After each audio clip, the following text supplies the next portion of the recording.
Buenos días, señora ministra. ¿Cómo termina el año 2025 para la economía del país? Buenos días. Muchísimas gracias por este espacio para poder conversar e informar a la ciudadanía. Realmente es un año con un cierre de crecimiento económico mayor al esperado, mayor al previsto por algunos. Por ejemplo, el Fondo Monetario Internacional preveía que nosotros tengamos un crecimiento del 1.8%. Sabemos que vamos a cerrar con un crecimiento de alrededor del 4%. Las mismas cifras del primer semestre del Banco Central también eran más conservadoras. Así ¿Qué pasó? ¿Qué le dio vuelta a la economía del país desde su punto de vista? Para poder generar crecimiento económico es necesario que un gobierno paralelamente tenga un orden dentro de las finanzas públicas para que los servicios que nosotros estamos prestando hacia la ciudadanía sean sostenibles y se puedan ir costeando. Es importante también generar incentivos que puedan fomentar la producción y la generación de empleo. Y eso es lo que ha hecho el gobierno del presidente Daniel Noboa en estos 2 años y ahora estamos viendo los resultados. Algo que también es importante con respecto a crecimiento económico. La CEPAL tiene cifras por lo general muy conservadoras de crecimiento económico y nosotros tenemos una previsión de crecimiento superior al promedio de la región. Bien, revisemos algunos de los datos. Riesgo país, por ejemplo, ¿cómo estamos? El riesgo país está alrededor de 527 puntos. ¿Ha ido bajando? Ha ido bajando. ¿Qué quiere decir? Cuando nosotros llegamos, este índice estaba en 2.000 puntos.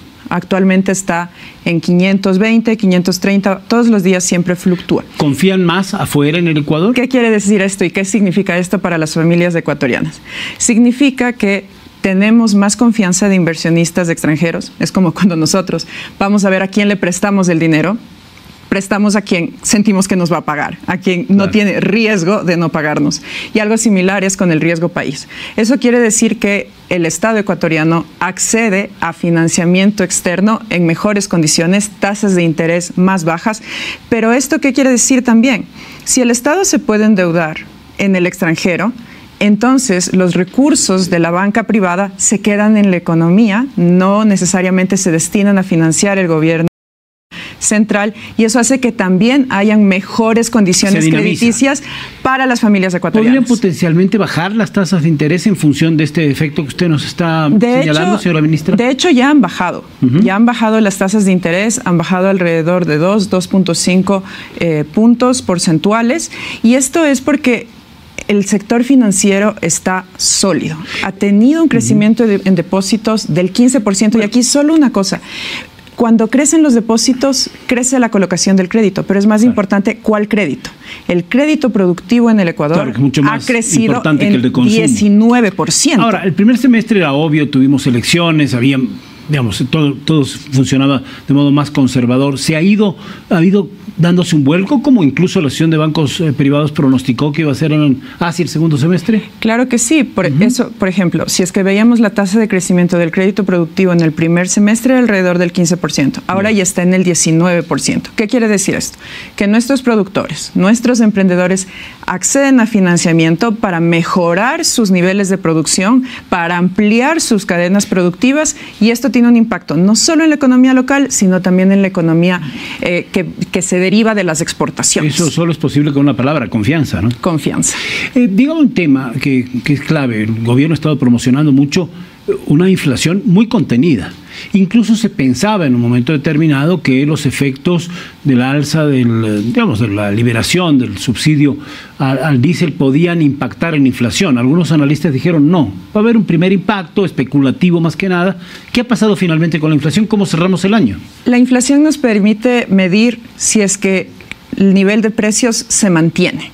Y el nivel de precios se ha mantenido dentro del Ecuador. Tenemos una de las inflaciones más bajas de la región. Esto quiere decir que las familias ecuatorianas mantienen ese poder de comprar, de adquirir bienes, de ir al supermercado. Y esto se traduce también en un crecimiento en ventas. Es decir, como no tenemos inflación, las familias pueden seguir manteniendo sus niveles de consumo, pueden incluso aumentarlos porque la economía está creciendo.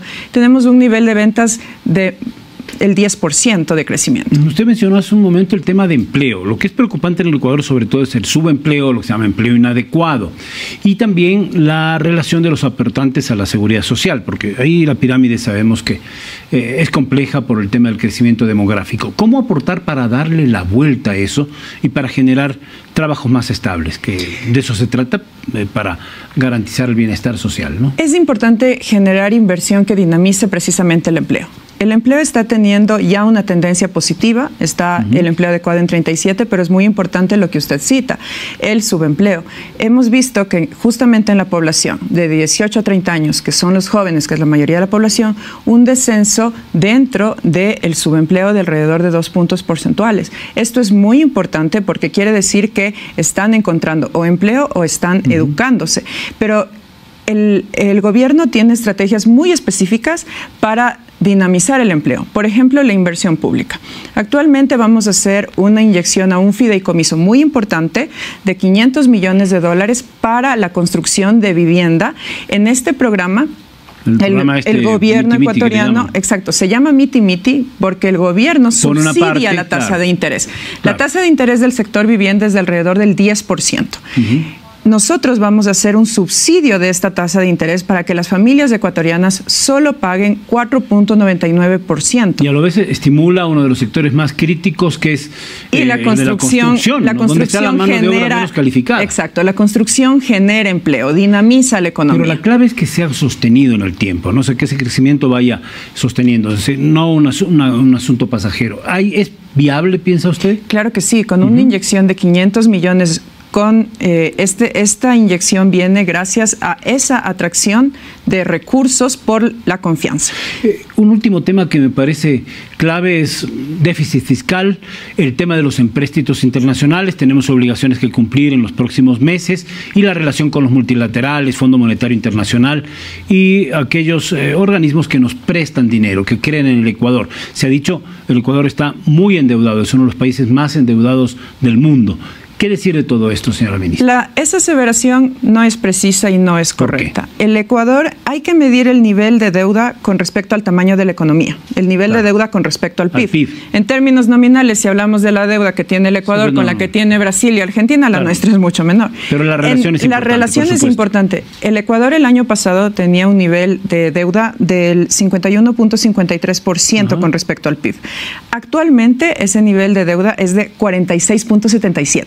Es decir, ha bajado. ¿Y podremos cumplir con las obligaciones? Claro que sí. Por eso mismo es que hemos tomado ya las medidas que eran necesarias para poder dar viabilidad y sostenibilidad. Pero hay algo muy importante. El Ecuador tenía una calificación dentro de sus instrumentos de deuda de largo plazo, es decir, los que son estructurales, de CCC+. ¿Qué quiere decir esto? Un nivel de riesgo alto.